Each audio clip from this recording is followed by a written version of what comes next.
Sí, los seres pensantes discuten ideas, los seres pensantes tienen interrogantes, los seres pensantes cuestionan, indagan. Y claro, podemos discutirlo sin desamar. O sea, disentir no es desamar. Así que te pido que me prestes oído por un momentito. Yo te voy a hacer una presentación y te pido que tú hagas como los hermanos de Berea. Tú lo busques en la Biblia. Y si no está en la Biblia, pues déjalo. Si no está en la Biblia, sigue para adelante. Y ahí quedamos. El problema que yo veo es que si yo te enseño, prepárate para la persecución, prepárate para pasarla mal, prepárate para tener que huir, prepárate para tener que correr, prepárate para tener que aún dar tu vida. Y Cristo viene y nos saca de aquí antes de que pase eso. Aquí no se ha perdido nada, porque tú estabas listo para lo peor. Ahora, si le seguimos enseñando a la gente que viene Cristo y que para que nosotros no suframos y que nos va a llevar de aquí y que mientras tanto el mundo va a estar en caos, nosotros vamos a estar allá gozándonos. Si llega la persecución, va a encontrar un montón de gente que no estaban preparadas. ¿Por qué? Porque estaban viviendo un sueño, una quimera y sobre todo una doctrina que no es bíblica, y el día de hoy yo pretendo probarlo.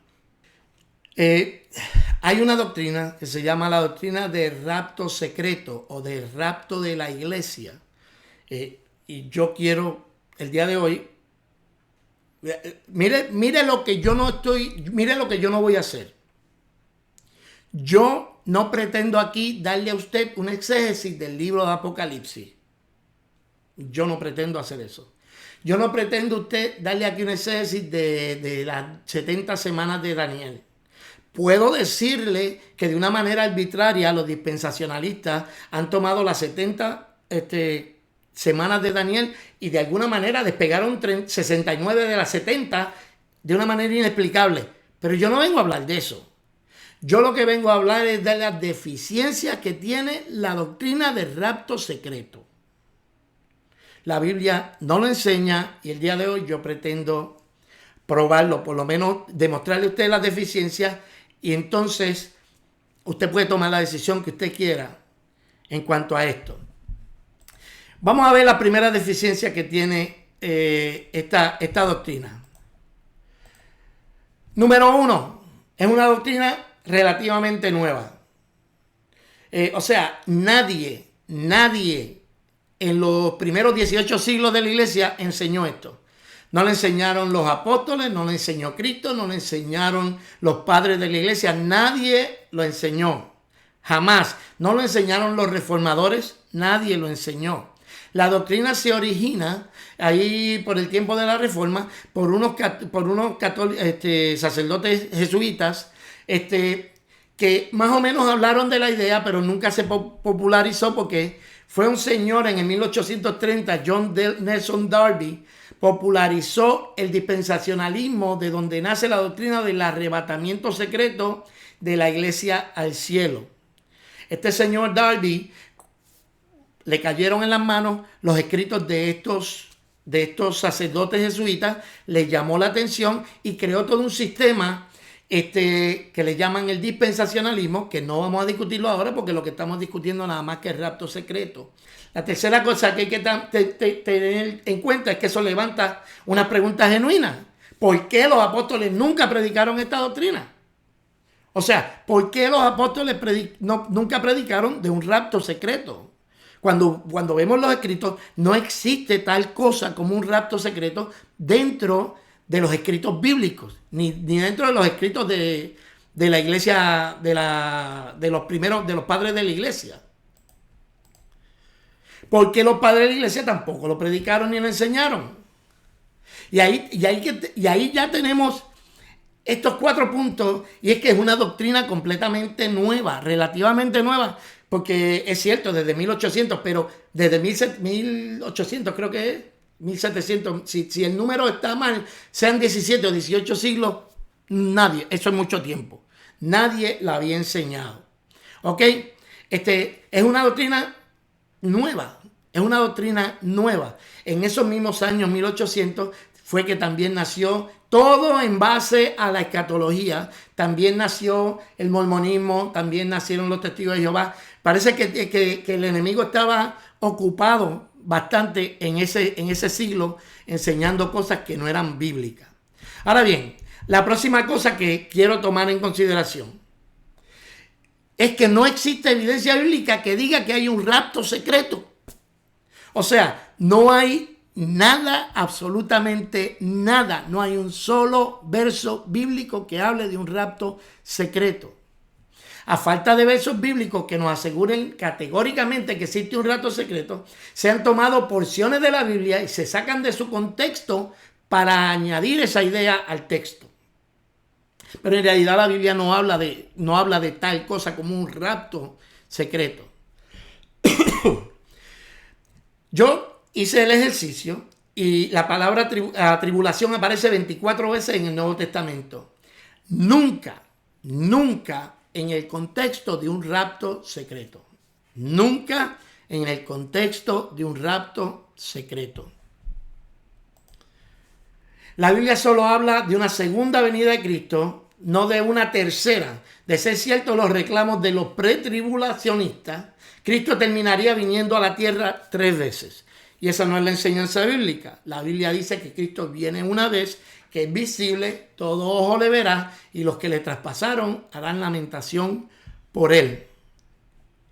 Además, la Biblia dice que él regresará en la misma manera en que subió, a los ojos de todos.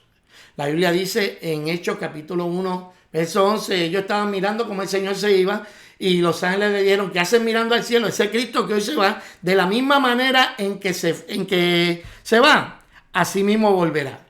Ahora bien, si yo acabo de hacer una afirmación que tengo que comprobar.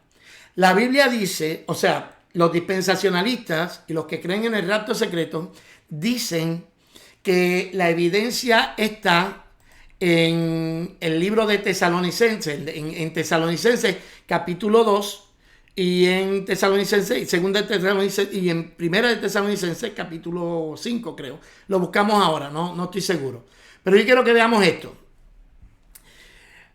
El próximo punto que quiero recalcar. Los eventos que escribe la Biblia tienden a indicar que la tribulación precederá al arrebatamiento de la iglesia y no de la otra manera. Veamos esto por un segundo.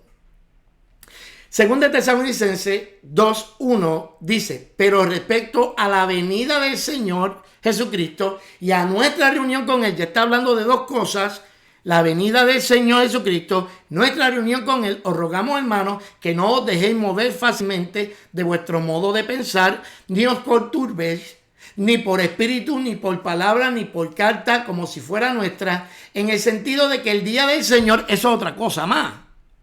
De que el día del Señor está cerca. Nadie os engañe, porque no vendrá sin que antes venga la apostasía y, dos cosas, la apostasía y se manifieste el hombre de pecado, el hijo de perdición. Ok, aquí vamos a detenernos un momento. Aquí hay 3 cosas de las que se habla. Se habla de la venida del Señor Jesucristo y nuestra reunión con Él y del día del Señor. Y del día del Señor. Todos los dispensacionalistas que yo conozco, o por lo menos que yo he tenido he discutido este tema con ellos todos dicen que el día del Señor es la venida de Cristo después de la tribulación, pero que de lo que está hablando la venida del Señor y nuestra reunión con Él entonces es otra cosa. Pero aquí está reuniéndose, o sea, ellos dicen la venida del Señor es el rapto secreto y nuestra reunión con Él, y después el día del Señor, lo que se denomina el día del Señor, es entonces la venida de Cristo antes del milenio. ¿Ok? Pero aquí el apóstol Pablo agrupa todos esos eventos y dice que no va a ser antes de que venga la apostasía y se manifieste el hombre de pecado. Ahora bien, mira que dice, no dice o se manifieste, sino que dice y se manifieste el hombre de pecado. Así quiere decir que son 2 cosas que tienen que pasar antes de que venga la venida del Señor y nuestra reunión con Él y el día del Señor. ¿Ok? Seguimos.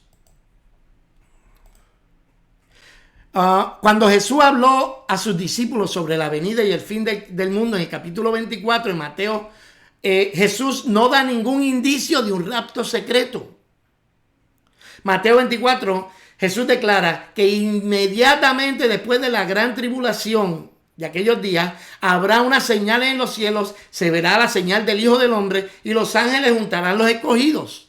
Eso es una clara descripción consona con 1 de Tesalonicenses capítulo 4, versos 16 al 18. Lo voy a poner aquí paralelo para que ustedes lo vean. Con voz de arcángel y con trompeta de Dios, habla de ángeles, habla de trompetas. En el Mateo 24 dice, y enviará a sus ángeles con voz de trompeta. Luego nosotros los que vivimos seremos entonces juntamente con ellos arrebatados para encontrarnos con el Señor en las nubes. Y él dice, y juntará a sus escogidos de los cuatro vientos. Cuando vemos estos dos versos, lo que dice 1 de Tesalonicenses 4, 16 al 18 y Mateo 24, 29, estamos viendo que es completamente compatible. Pero los que creen en el rapto secreto van a decir, no, es que ahí le estaba hablando a Israel. Por supuesto, no existe evidencia alguna de que ahí se le estuviera hablando a Israel. Sigamos. Los eventos, como les dije, tienden a indicar que el rapto va a ser después de la tribulación. El contexto del capítulo 4, pues desde luego que es el capítulo 5. Mira lo que dice. Ahora bien, hermanos, ustedes no necesitan que se les escriba acerca de los tiempos y fechas porque ya saben que el día del Señor llegará como ladrón en la noche. Cuando estén diciendo paz y seguridad, vendrá de improviso sobre ellos la destrucción como le llega a la mujer encinta de los dolores de parto. De ninguna manera podrán escapar ustedes. Y aquí está hablando de la iglesia, porque el apóstol Pablo no le está hablando a nadie que no sea la iglesia. Ustedes, en cambio, no están en la oscuridad para que ese día los sorprenda como ladrón. Usted ve, el apóstol Pablo, cuando vemos, déjame buscárselo nuevamente para que podamos entender bien esto. Mira lo que dice 2 de Tesalonicenses nuevamente. Pero con respecto a la venida del Señor y del Señor Jesucristo y la reunión con Él, eso es cuando Él seamos arrebatados. Entonces, y el día del Señor parecen ser todas las descripciones del mismo evento. Pero hay personas que van a decir, no, el día del Señor es más tarde. Bueno, si el día del Señor es más tarde, entonces tendríamos que ver ¿por qué razón el día del Señor, que se supone que ya para este tiempo la iglesia ya haya sido arrebatada? ¿Cómo es posible que los hermanos de Tesalónica supieran y que no lo tome le dice, mira, ustedes en cambio, hermanos, no están en la oscuridad para que ese día, si ese día es el día del Señor, es que cuando Cristo viene para instalar su reino milenar, del milenio, ¿cómo es posible que todavía esta gente puedan ser sorprendidas por ese día cuando se supone que ellos estuvieran en el cielo? Ahí vemos que el argumento no sostiene debate. No sostiene debate. Porque el día del Señor, si el día del Señor es otra cosa distinta a la venida del Señor y nuestra reunión con Él, quiere decir entonces que este día del Señor los hermanos de Tesalónica no tendrían por qué preocuparse porque estarían en el cielo. ¿Me siguen con eso? Entonces, lo que sí me demuestra el capítulo 5 de Tesalonicenses y el capítulo 2 también de segunda de Tesalonicenses es que la venida del Señor, nuestra reunión con Él, la reunión de los santos con Él y el día del Señor son parte de la misma escena. Y que nada de esto va a pasar antes de la tribulación, sino después de la tribulación, conforme a como dice segunda de Tesalonicenses. Dice, porque no vendrá sin que antes venga la apostasía y se manifieste el hijo de perdición. ¿Ok? ¿Estamos claros hasta ahora? los eventos que se describe en la Biblia tienden a indicar que la tribulación, la gran tribulación, va a ser antes del arrebatamiento, no después. Ahora bien, hay otro problema con esta doctrina, y es el problema de los escogidos. Y le digo cómo es que va. Los dispensacionalistas insisten en que los escogidos de Mateo no son la iglesia, sino que es el pueblo de Israel. Porque por alguna razón hay una vaina ahí con el pueblo de Israel que no sé, como que Dios tiene dos pueblos distintos y tiene dos planes distintos para cada pueblo, y como que uno va a ser salvo por obra y el otro va a ser salvo por otras cosas. Y se forma, o sea, las implicaciones de esto son grandísimas, pero vamos a meternos al texto. Mira lo que dice la Biblia. Mira lo que dice la Biblia. Jesús dijo, Mateo 24, 21 y 22, porque habrá entonces gran tribulación, la cual no la ha habido desde el principio del mundo hasta ahora, ni la habrá. Y si aquellos días no fueren acortados, nadie será salvo. Nadie será salvo. Mas por causa de los escogidos, aquellos días serán acortados. Ellos van a insistir, los hermanos dispensacionalistas van a insistir de que está hablando del pueblo de Israel. Mira lo que sigue diciendo, verso 24, porque se levantarán falsos cristos y falsos profetas y harán grandes señales y prodigios, de tal manera que engañarán, si fuera posible, aún a los escogidos. Y ellos insisten de que de lo que está hablando, es del pueblo de Israel y no de la iglesia. Sigue diciendo Mateo 24, 31, y enviará a sus ángeles con voz de trompeta y juntará a sus escogidos de los cuatro vientos desde un extremo del cielo hasta el otro. Sigue diciendo, hay un tema dentro de esos versos, y es que Dios está por proteger los escogidos. Acorta el tiempo. Déjame ponerlo para atrás. Primero, los tiempos se van a cortar por causa de los escogidos. Se podrían engañar aún los escogidos, por eso es que tendrían que los tiempos ser acortados, porque de lo contrario, si fuera posible, hasta los escogidos pudieran ser engañados. Y dice que cuando Cristo venga, juntará a sus escogidos, y ellos insisten que es el pueblo de Israel. Pero pensar eso, déjame ponerlo exactamente como lo escribí. Los pretribulacionistas insisten que estos versos se refieren a la nación de Israel, pero esta sería la excepción en el Nuevo Testamento, porque los escogidos son reconocidos como iglesia. O sea, cuando se habla en el Nuevo Testamento de escogidos, se habla de la iglesia. Y déjenme mostrarle unos cuantos versos. Romanos 11:7 dice que pues lo que buscaba Israel no lo ha alcanzado, pero los escogidos sí lo han alcanzado y los demás fueron endurecidos. Usted ve, el apóstol Pablo está haciendo una distinción entre unos y otros. El apóstol Pablo está diciendo que Israel no alcanzó algo que los escogidos alcanzaron. Quiere decir que Israel y los escogidos no es la misma cosa. Existe una distinción en el Nuevo Testamento entre Israel y los escogidos. Estos últimos siempre se refiere a la iglesia. Veamos otros versos. Mira lo que dice 1 Pedro capítulo 2 verso 9. Mas vosotros sois linaje escogido, real sacerdocio, nación santa. Está hablando de la iglesia.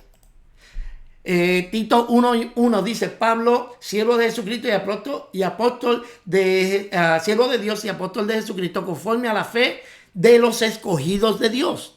Está hablando de la iglesia. Según de Tesalonicenses 2:13 dice: pero nosotros debemos dar siempre gracias a Dios respecto a vosotros, hermanos amados por el Señor, de que os haya escogido. Pablo le está hablando a la iglesia. Colosenses 3:12 dice: entonces ustedes, como escogidos de Dios, santos y amados, revístanse de tierna compasión, bondad, humildad y todas las demás cosas. O sea, cuando se está hablando de los escogidos en el Nuevo Testamento, por lo general, hermano, por lo general, siempre se está hablando del pueblo de Israel, de la iglesia, no del pueblo de Israel. ¿Entiendes? Así que cuando nosotros vemos, ya vemos varias deficiencias con esta doctrina, y se las enumero rapidito. Número 1, es una doctrina relativamente nueva. Nadie la enseñó por siglos, nadie la enseñó, y es lo que tienen algunos son 200 años de que se inventaron esa doctrina. Número 2, no existe evidencia bíblica que diga que hay un rapto secreto. No la hay. No hay un rapto secreto antes de la tribulación. No existe. Número 3, los eventos que se describe en la Biblia tienden a indicar que la tribulación precederá al arrebatamiento de la iglesia. Si usted lee la Biblia sin que nadie le esté diciendo qué es lo que usted tiene, si usted no va con una idea preconcebida a la Biblia, usted va a leer la Biblia y usted va a entender de que vamos a pasar por la gran tribulación o vamos a pasar por lo que vayamos a pasar y después vendrá Cristo. Y hasta ahora hemos visto que hay un problema con los escogidos, que la Biblia dice una cosa, pero los hermanos dispensacionalistas insisten en que los elegidos de los que está hablando el Nuevo Testamento es Israel y no la iglesia, en contra de toda evidencia bíblica. Ahora bien, hay otro problema que hay, y es el problema de las resurrecciones. Y le explico en un segundito de qué se trata. Es el problema de las resurrecciones. Mire lo que dice la Biblia en... perdóneme, déjame darle para atrás un chipito a esto. Mira lo que dice la Biblia. Mira lo que dice la Biblia. Apocalipsis capítulo 20, versos 4 al 6. Eso cuando se toca la séptima trompeta. Esto es lo que pasa. Vi tronos y se sentaron sobre ellos los que se les concedió autoridad para juzgar. Y vi las almas de los que habían sido decapitados por causa del testimonio de Jesús y de la palabra, y que no habían adorado a la bestia ni a su imagen, ni habían recibido la marca sobre su frente ni sobre su mano. Volvieron a la vida, reinaron con Cristo por 1000 años. Esta es la primera resurrección. Vamos a dejar claro qué es lo que está pasando. Aquí está contándonos Juan en su visión que él vio las almas de los que habían sido decapitados. Eso pasa durante la tribulación. ¿Ok? Eso pasa durante la tribulación. Dice, bueno, ahí le puse la nota. Es obviamente la resurrección después de la gran tribulación, puesto que las almas de las que nos está hablando son los decapitados por causa de Cristo. ¿Ok? Pero dice que volvieron a la vida, esa es la resurrección, y reinaron con Cristo por 1000 años. Y sigue diciendo, esta es la primera resurrección. Esta es la primera resurrección. Si esta es la primera resurrección, ¿cuándo resucitan los muertos? De Primera de Tesalonicenses capítulo 4, cuando dice que los muertos en Cristo resucitarán primero. ¿Entiendes? Si esta es la primera, entonces, ¿cuándo es que resucitan aquellos otros? Los demás muertos, mira lo que sigue, los demás muertos no volvieron a la vida hasta que se cumplieron los 1000 años. Bienaventurado y santo el que tiene parte en la primera resurrección. La muerte segunda no tiene poder sobre estos, sino que serán sacerdotes de Dios y de Cristo y reinarán con él por 1000 años. Bienaventurados los que tienen parte en la primera resurrección. Es la primera resurrección, porque la segunda resurrección o la resurrección de muerte, la primera resurrección será la resurrección de vida. Entonces nos deja con la pregunta, ¿cuántas resurrecciones hay? ¿Cuántas resurrecciones hay? Esta resurrección de la que estamos hablando pasa inmediatamente después de la gran tribulación, cuando Cristo viene. Entonces, que cuando usted lee el libro de Apocalipsis, ahí es la séptima trompeta, que es la última trompeta, como dice la Biblia, que es la final trompeta, entonces que Cristo iba a venir. Ahora bien, vamos a seguir hablando de las resurrecciones. Si en este momento, en Apocalipsis 20, Cristo está presto a establecer su reino milenial, podríamos decir que este es el día postrero del que Jesús habló repetidas veces. ¿Ok? Mira lo que Jesús dijo sobre la resurrección. Mira lo que Jesús dijo. Juan 6:39. Dice, y esta es la voluntad del Padre que me envió, que todo el que me diere no pierda yo nada, sino que lo resucite en el día postrero. Juan 6:40, y esta es la voluntad del que me ha enviado, que todo aquel que vea al Hijo y cree en Él tenga vida eterna, y yo le resucitaré en el día postrero. Mira lo que dice aquí, esto es bien importante. Jesús dice que todo el que ve al Hijo y cree en Él, por supuesto nosotros no lo hemos visto, pero nosotros hemos creído en Él. Y dice la Biblia que Él lo va a resucitar en el día postrero. Es el mismo día del que estaba hablándonos Apocalipsis capítulo 20. Juan 6:44. Ninguno puede venir a mí si el Padre que me envió no lo trajere. Y yo lo resucitaré en el día postrero. ¿Quién es el que Él va a resucitar en el día postrero? A todo el que el Padre lo enviara a Él. Eso quiere decir que si yo he llegado hasta Cristo porque el Padre me atrajo y yo llegué a Cristo, yo voy a resucitar en el día postrero.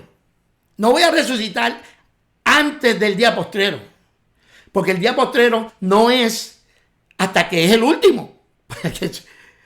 Juan capítulo 6, verso 54. El que come mi carne y bebe mi sangre tiene vida eterna, y yo lo resucitaré en el día postrero. El problema de la resurrección es un problema porque de acuerdo a como lo dicen los maestros del dispensacionalismo, nosotros vamos a ser arrebatados en las nubes para estar con Cristo, y los muertos en Cristo resucitarán primero, y después nosotros juntamente, los que hayamos quedado, seremos arrebatados para encontrarnos con Él en las nubes. Primero, cuando leemos ese verso bíblico, la palabra en griego que se usa, se usaba también en manuscritos, por ejemplo, seculares, y la idea que da eso de que encontrarnos con Él en las nubes, la idea que se daba en la etimología de la palabra era que como cuando viene un rey de la victoria de la guerra, viene el pueblo, va hasta las afueras de la ciudad y entra con él de una manera victoriosa. Esa es la idea que da la palabra cuando la vemos en los manuscritos de ese mismo tiempo en el griego original. Ahora bien, de acuerdo a estos hermanos que creen en el rapto secreto, dicen que nosotros vamos a ser arrebatados y los muertos de Cristo van a resucitar. ¿Qué número de resurrección es eso? Porque ya vimos que los del capítulo 20, que cuando Cristo viene después de la tribulación, en el día postrero, esa es la primera. Entonces, ¿cuál es esta? ¿Cuál es esta? Seguimos con este tema. Si decimos y creemos que esta resurrección, la primera resurrección, aquella que la Biblia dice que somos bienaventurados y santos, no es la de 1 Tesalonicenses capítulo 4 y 1 Corintios capítulo 15, 52, entonces existiría una tercera resurrección de la cual no hay evidencia bíblica. No existe evidencia bíblica. Mira lo que dice 1 Corintios capítulo 15, verso 20 al 24. Mas ahora Cristo ha resucitado de los muertos, primicia de los que durmieron es hecho. Yo quiero que usted se quede con esto. Primicia de los que durmieron es hecho. ¿Quién es la primicia? Cristo es la primicia. Cristo es la primicia de los que durmieron. Porque por cuanto la muerte entró por un hombre, también por un hombre entró la resurrección de los muertos. Porque así como en Adán todos mueren, también en Cristo todos serán vivificados. Pero cada uno en su debido orden. Cristo, las primicias. Y aquí me quiero detener porque en una ocasión leí a alguien decirme algo que me quedé estupefacto. Porque hacen una distinción entre Cristo y las primicias. Y eso no es lo que dice la Biblia. El verso 20 nos da la respuesta. El verso dice: mas ahora Cristo ha resucitado entre los muertos, primicias de los que durmieron es hecho. O sea, Cristo es hecho primicia de los que durmieron. Él se levantó de los muertos, primicia de los que durmieron es hecho. Quiere decir entonces, pero cada uno va a resucitar en su debido orden.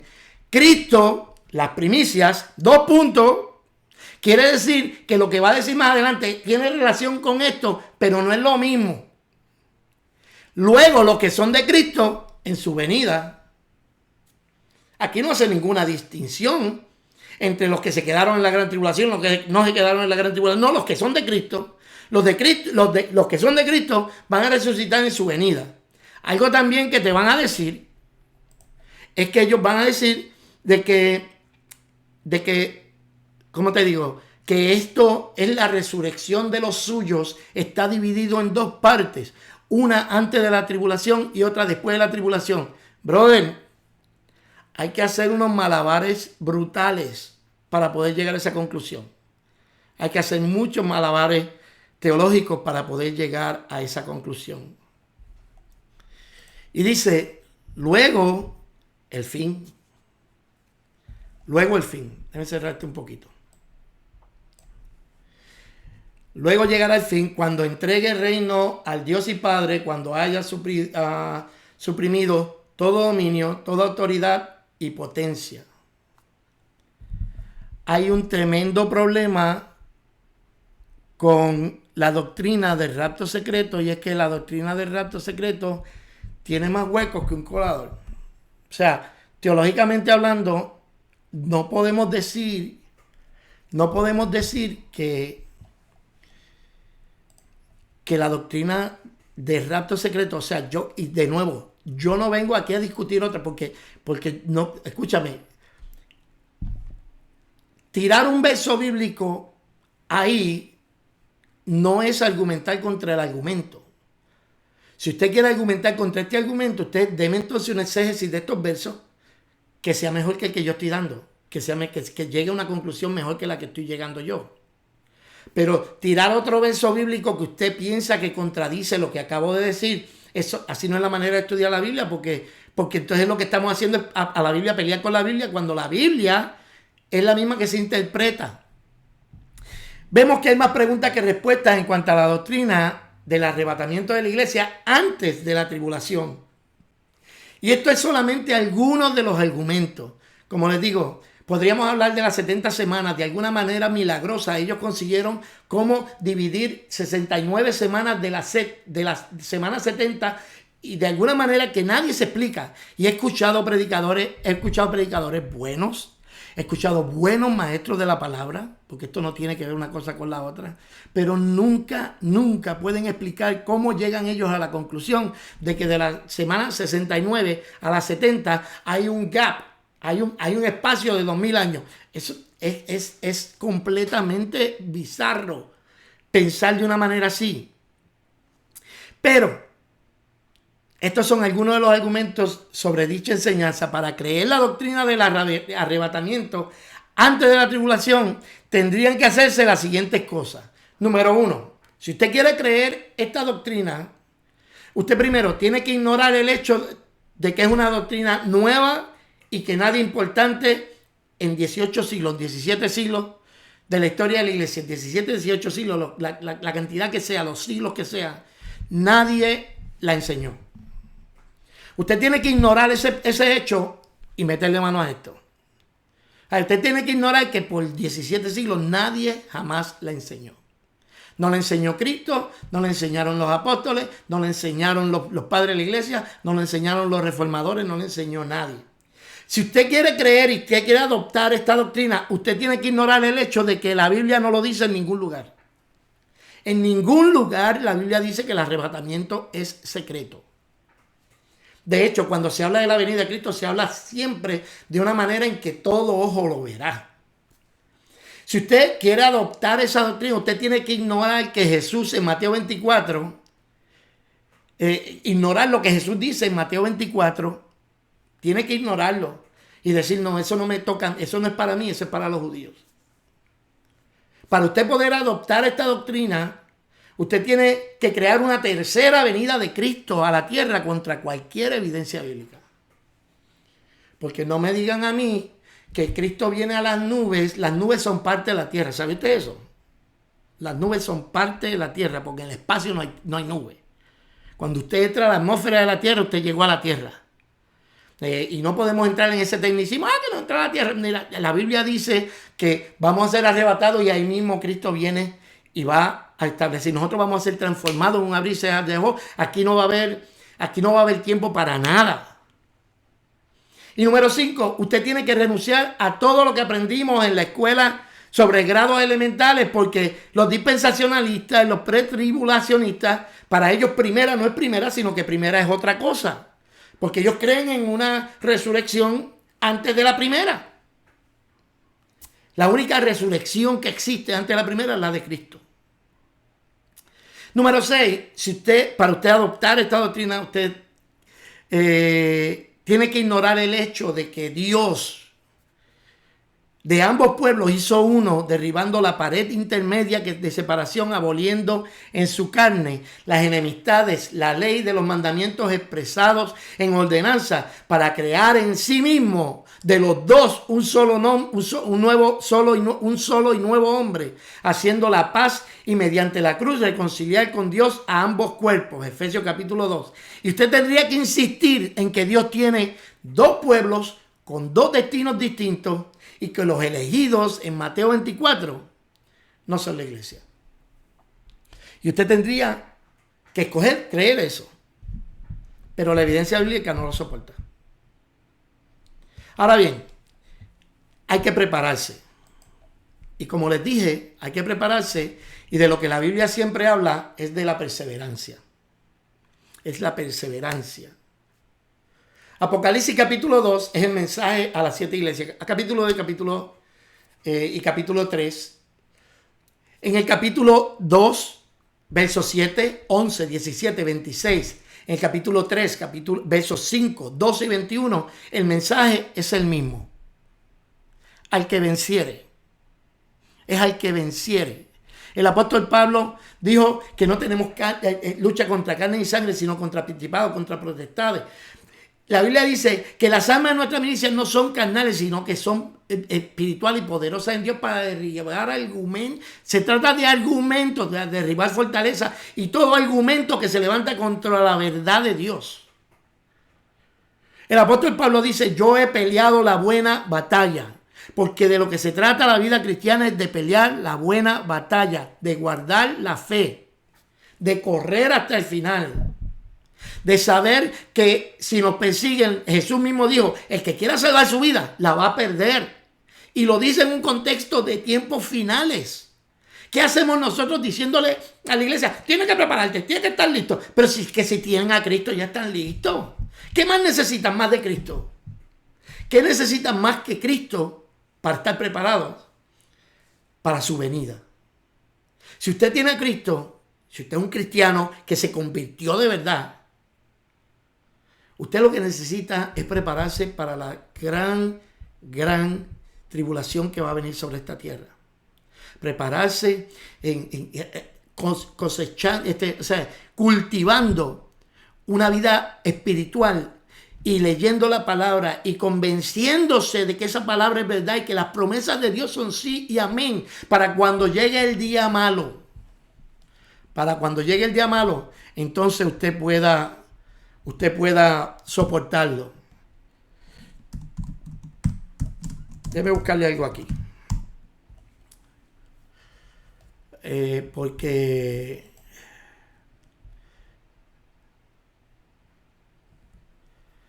mire esto. Y con esto termino. Lo que el Señor quiere es lo siguiente. Dice, por lo demás, hermanos míos, fortaleceos en el Señor y en el poder de su fuerza, vestidos de toda la armadura de Dios. ¿Para qué? Para que estéis firmes contra las acechanzas del diablo. porque no tenemos lucha contra carne ni sangre, sino contra principados, potestades, contra gobernadores de las tinieblas de este siglo, contra huestes espirituales de maldad en regiones celestes. Por lo tanto, tomad la armadura de Dios para que podáis resistir el día malo. Y habiendo acabado todo, estar firmes. Eso es lo que la Biblia nos enseña. Tienes que estar listo. Tienes que tener la armadura de Dios. Tienes que tener el evangelio de Jesucristo. Tienes que estar seguro de tu salvación. Y la salvación solamente se encuentra en Cristo. Si tú tienes alguna pregunta, déjamela en los comentarios o me mandas un mensaje privado, como tú quieras hacerlo.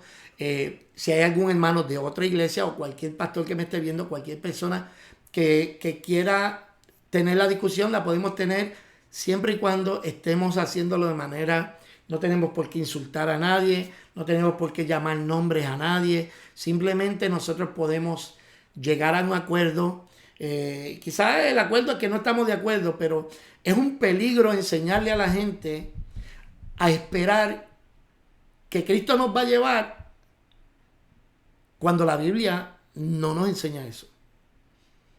De hecho, lo que la Biblia nos enseña en los tiempos finales es que son tiempos difíciles. Es más, el apóstol Pablo los llama peligrosos.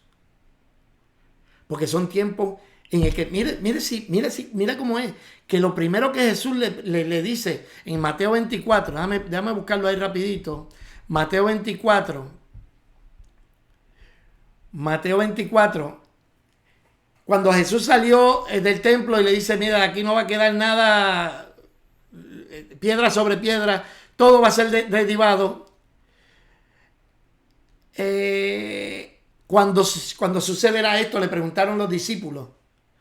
¿Y cuándo será? Mira que le preguntaron dos cosas distintas.